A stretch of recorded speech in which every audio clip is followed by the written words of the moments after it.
Hey, salut à tous! On se retrouve aujourd'hui pour une nouvelle vidéo révision restauration avec ma M51 que je viens d'acquérir. M51 sur lequel on voit j'ai déjà mis un bon coup de Karcher, tout simplement, donc ça a déjà enlevé le plus gros et elle revient plutôt relativement propre, on va dire ce qui est. Elle est pas trop mal. Et j'ai fait ça pourquoi? Parce que j'avais démonté l'écarter, enlevé le robinet d'essence pour nettoyer mon réservoir et maintenant, voilà, il y a une petite trace léger, d'accord, c'est un tout petit film de rouille léger, mais c'est normal parce que j'ai tout passé au Karcher et après je l'ai soufflé, séché. Mais voilà, là maintenant je sais qu'il est propre, donc clairement j'aurais plus qu'à le rincer une fois la restauration finie, un petit coup à l'essence pour évacuer un petit peu le tout petit dépôt qui vient de se faire parce que j'ai fait ça hier, d'accord. Et après ça sera tout bon, on sera tranquille. Mais donc voilà, là le réservoir il est propre, c'est pas le souci. Donc là ça c'est fait. Et maintenant, ce qui va me rester, c'est que de la révision, clairement. Je crois la selle n'est pas d'origine, celle a changé. Le phare est scotché, donc sûrement cassé, donc j'ai le phare à regarder. Les deux pneus à faire, les chambres à air, etc. Le moteur a de la compression. Donc on va voir, je vais regarder un peu ce qu'il en est. Mais avec un peu de chance, on n'est pas trop vilain. Et puis voilà, peut-être le kitchen, j'ai pas spécialement regardé. Kitchen qui est à mi-usure, donc ça peut encore faire. Donc voilà, bon du coup j'ai bossé dessus. On a des caches comme ça qui sont légèrement cassées. Donc pour l'instant, on les gardera. Si je peux en retrouver d'ici là, j'essaierai d'en retrouver. Mais je pense que là, on devrait arriver à la craquer assez rapidement parce qu'on est quand même sur une très jolie base. Et donc, je vais commencer par l'avant. Enlever ce scotch, voir ce qu'a le phare. J'ai le compteur ici, qui est complètement, l'entraîneur du compteur qui est complètement sorti de sa gorge. Donc contrôler, voir si tout marche ou pas.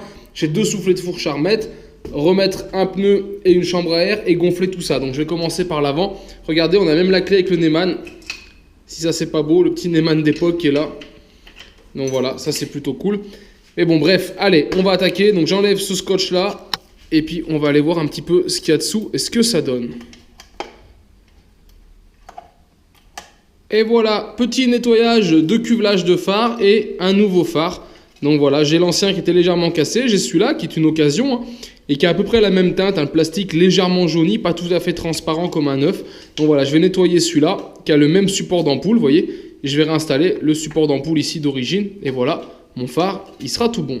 Allez, donc mon phare est installé, j'ai compris pourquoi l'autre n'allait pas. C'est qu'ici, sur cette arête-là, il a dû être cabossé, dû prendre quelque chose dessus, tout simplement. Et le capotage a été redressé, et un petit coup de peinture a été remis, donc ça se voit pas. C'est plutôt bien fait. Mais c'est pour ça que le phare avait du mal à rentrer. Mais là, on est bon. Et donc, j'ai démonté la jante avant. J'ai sorti ici l'entraîneur de compteur. Et regardez, il ne tourne pas. D'accord, il est complètement grippé. Il faudrait le démonter, le contrôler, voir ce qui ne va pas. J'ai aussi testé le câble. Donc, le câble fonctionne. Le compteur a l'air grippé aussi. Donc, le compteur, j'en ai pas. Par contre, l'entraîneur, j'en ai du neuf. Vous voyez, ça, c'est de la pièce neuve. C'est exactement le même. Donc, je vais monter un entraîneur neuf. Voilà, encore une fois, la chance d'avoir du stock. Ça va... C'est tout de suite pratique quand on cherche une pièce d'avoir ce qu'il faut sous le coude. Et voilà, pièce nettoyée, graissée et remontée. Donc là, on est parfait. Clairement, là, ça va fonctionner. Donc tip top. Et avant de remettre la roue, il faut bien sûr démonter ici. On va défaire ici les deux ancres, tomber la suspension et bien sûr poser des nouveaux soufflets de fourche. Voilà, directement ici. Nettoyer ces pièces et seulement après, je pourrai venir mettre ma roue et j'aurai encore le pneu et la chambre à air à faire. Et voilà, un tube de fourche fait, il me reste que le deuxième à faire. Vous voyez, ça va très très vite à faire. Et on voit quand même tout de suite la différence. Ça lui fait vraiment du bien. Et deuxième tube de fourche fait. La jante, là c'est bon, je viens de monter. Regardez, le pneu. Donc voilà, un pneu d'occasion, mais qui est en meilleur état que celui qu'il y avait avec une chambre à air d'occasion aussi, mais qui, elle, je sais, n'était pas percée. Donc voilà, là du coup, on est bon. La roue avant, c'est bon. Donc maintenant, il ne me reste plus qu'à nettoyer le garde-boue. Et voilà, roue avant. Remonter, regardez, il n'y a pas un bruit, c'est nickel, ça tourne tout seul. Par contre, le compteur ne fonctionne pas. Donc là, c'est le compteur en lui-même qui doit être grippé, donc, ou cassé dedans, je pense. Donc voilà, ça, je verrai peut-être par la suite. Il faut que j'aille voir dans mes stocks, et je ne les ai pas là avec moi, voir si des fois, j'en ai pas un autre. Et sinon, il faudra que je démonte, et avec les deux, que j'essaye de réparer celui-ci. Et allez, je viens de déposer donc la roue arrière. Je vais en profiter pour mettre un petit coup de nettoyage ici, même si c'est pas très très sale. Je vais faire le bas des suspensions qui est bien abîmé, donc je vais les démonter une par une, les réviser, les nettoyer, etc. Et il y a cette selle qui est plutôt MBK 51, pardon, plutôt que M11, d'accord. D'après les photos, les docs techniques que j'ai, la M11, ça serait plutôt celle-ci, la plus épaisse. Donc du coup, je vais les inverser, je vais remonter celle-ci. Je garde toujours une selle un peu de chaque en modèle, au cas où j'aurais besoin. Donc voilà, normalement là, comme ça, au moins, ça fait l'affaire et j'aurai la bonne selle. Celle-ci, je pense, c'est pour des années un petit peu plus récentes comme les MBK 51, Super, les trucs comme ça, plutôt que ici sur la M51. Et voilà, boucle arrière nettoyée, suspension nettoyée, j'ai remis des rondelles, il n'y avait pas les rondelles de chaque côté, donc ça a déjà dû être démonté une fois, mais elles sont bien floquées 1980, donc ça c'est bon. J'ai remis la tringle ici supérieure qui passe au-dessus de l'arrière du porte-bagages, voilà, du petit pare-puits là. Donc là on est bon, et maintenant je vais pouvoir m'attaquer à la roue. Et voilà, ça prend forme les amis, regardez, la boucle arrière elle est finie, là j'ai donc remonté la roue, il ne me reste plus qu'à faire la tension de chaîne. Donc avant je vais juste graisser un coup la chaîne et je ferai la tension après. Et après une petite pause parce qu'il fait soif. Et on se retrouvera juste après donc pour la partie moteur. Donc là le moteur a une très bonne compression. On va quand même regarder, je vais checker. Cette partie là qui est sale, je pense qu'on la lavera, on la nettoiera qu'une fois le moteur en route. Ça évite de frotter comme un dingue. Le moteur tourne tout seul, vous mettez le papier de verre avec un petit peu d'eau. Et vous arrivez à rendre ça chromé comme si de rien n'était sans forcer. Mais là, surtout, le plus important, ça va être de donc, remettre robinet d'essence, changer du rythme, contrôler le carburateur si c'est bon, voir si on a de l'allumage. Et si ça, c'est OK, bah franchement, elle va craquer, je me fais pas de soucis. Vu la compression du moteur, on est bon. Donc voilà, ça va être juste le tomber. Peut-être regarder les cils en bloc, ils sont pas craquelés. J'ai fait le tour, ils sont pas craquelés. Mais il faut voir quand même, souvent, ils sont cuits. Ça dépend s'ils sont encore souples ou pas. On verra. Moi, c'est pas une machine, je vais clairement pas rouler avec. Je vais la tester, c'est sûr. Mais déjà, le modèle, je vous le dis franchement, physiquement, j'aime pas. Je la trouve pas très belle. Heureusement qu'ils sont passés sur la MBK 51 parce que cette M51V là, moi je suis franchement pas fan. Esthétiquement, j'ai du mal. Et cette coloris en plus, un peu blanc cassé, coquille d'œuf là, c'est pas évident. Pour moi, c'est pas évident du tout. Mais donc voilà. Du coup, voilà, une petite pause et on revient sur la partie moteur. Allez, maintenant, je viens de tomber ici la poulie, poulie, courroie, etc. pour avoir la place d'accéder ici au carbu à sa fixation. J'arrivais pas à y accéder. Donc là, c'est bon, je l'ai desserré. Donc maintenant, je vais pouvoir tomber le carbu. Et voilà, le carbu, il est ici, un carbu de 13 d'origine. Je viens de le retourner, il y a encore de l'essence qui coule, donc c'est plutôt bon signe. Il est peut-être pas encrassé. Et il est bien floqué 1980. Donc voilà, là on est tout bon, que ce soit les jantes, la suspension, le carbu, tout est 1980. Donc on est bien sur une pièce d'époque qui n'a pas été trifouillée. Alors sur ce genre de carbu, on voit il est pris contre une tôle. Si on veut l'enlever, il suffit tout simplement de venir desserrer le goujon ici du milieu. Voilà, et vous allez voir, voilà. Ça permet d'enlever cette partie-là. Et juste dessous, on a accès aux deux vis, même 3 là. Il y en a 3, donc est-ce que les 3 vont être utiles? Une sur... Les 3 doivent être utiles, voilà. Donc il suffit de défaire ça pour enlever la plaque et avoir seulement le carbu.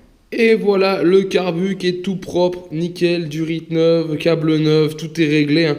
Même le ralenti, moi je le règle toujours à l'œil dès le début. Donc voilà, là c'est tip top. J'ai tout remis le joint aussi autour de la boîte à air. Donc là on est nickel. Donc un petit coup de nettoyage ici, je vais pouvoir le remonter. Donc voilà, le petit nettoyage de cette partie, il est fait. J'ai aussi démonté le ressort. Alors, les cils en bloc du haut sont encore bons pour moi, d'accord ? Si je devais rouler avec cette machine tous les jours, je ne les changerais. Là, ce n'est pas le cas. Donc là, pour le peu qu'elle va faire, ils sont largement bons. Par contre, celui du bas, je le change. Pourquoi ? On voit sur la pipe des petites traces. Et on a ici sur le ressort une petite entaille, vous voyez, au-dessus de mon pouce. Donc ça veut dire que ça a dû venir se mettre en biais. Et celui-ci est complètement bouffé. Donc voilà, ça j'ai tout démonté, nettoyé les pièces et j'ai remonté un cil en bloc neuf. Je pense qu'il va y avoir un petit peu de jeu en bas. Par contre en haut j'ai tiré, j'ai secoué le moteur. Là on est bon, on n'a pas de jeu.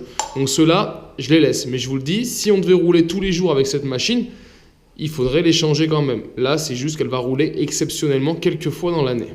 Et voilà, on est pas mal. Donc là le ressort est remonté, j'ai bien réglé. Donc là on est nickel, il y a zéro jeu. Hein. C'est tout bon. J'ai remonté le carbu, tout passe bien. La durite qui va venir ici sur le robinet d'essence d'origine qui est là. J'ai entièrement nettoyé. Regardez, il est comme neuf et fonctionnel. Je l'ai testé. Donc voilà, je vais pouvoir remonter tout ça. Tac. Et après, on va s'occuper du pot d'échappement que je vais démonter pendant que c'est facile, le nettoyer. Puis donc du coup, je changerai le joint ici. Le moteur, on n'y touche pas à très bonne compression.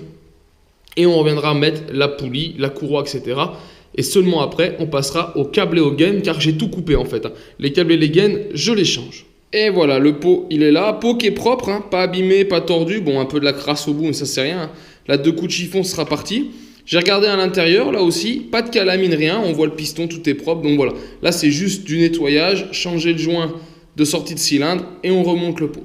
Le pot, les supports, c'est propre, pas de souci. Donc on va poser un nouveau joint ici, tac. Et je vais pouvoir venir remonter mon pot. Ah, il tient pas. Donc on va le mettre directement avec le pot. Et donc voilà, le pot il est remonté. Alors pour aujourd'hui, je vais en rester là car j'ai plus le temps aujourd'hui de continuer à faire de la mécanique. Donc on refera une vidéo dans quelques jours avec la suite. Donc techniquement, il va nous rester à remonter le plateau, remettre les manivelles, peut-être changer les pédales. Et encore que je suis pas sûr, il faut que je regarde parce que j'ai ces pédales-ci, d'accord, qui sont bizarres, mais qui ont quand même un M ici. Alors je sais pas si Motobécane avait changé la version. Donc ça, je vais regarder pour savoir si je les laisse ou s'il faut mettre d'autres modèles. Mais comme j'ai les deux de chaque côté, qu'elles ne sont pas abîmées, je me dis que c'est peut-être bien les pédales d'origine. Donc voilà, du coup, il y aura ça à refaire, à finir, et après, câble, gaine, et normalement, on est bon. Donc ça veut dire dans la prochaine vidéo, on la termine et on essaye de la démarrer. En tout cas, j'espère que cette vidéo vous a plu, et si c'est le cas, je vous invite donc à la partager et la liker. Et on se retrouve en attendant sur ma chaîne 100% Mobilette Youngtimer pour d'autres vidéos, tutos et présentations. Et en attendant, ciao ciao!